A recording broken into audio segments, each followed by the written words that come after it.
You might have heard recently that David Suzuki has basically given up on fighting climate change, which is a sentence I never thought I'd ever have to say. And once you start to pay attention to the news, you start to understand why, because we keep electing people like this. Guys like Dougford who keep giving platitudes but keep missing basic climate targets. Saying our goal is always to hit 100% as he tries to sell off the Greenbelt. With Dougford talking about using nuclear energy in order to help the green energy grid.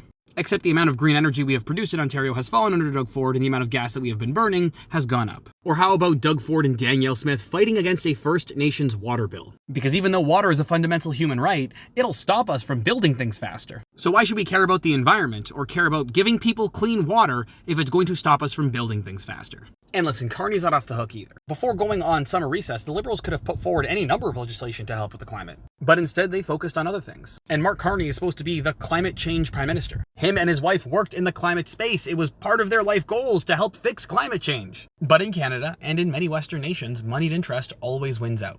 Canadian politicians with no vision of a better future made David Suzuki give up.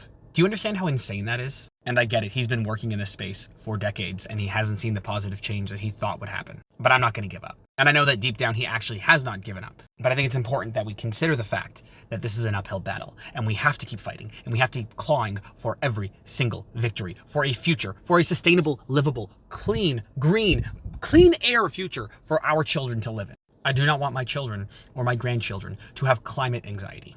The world is already a stressful enough place.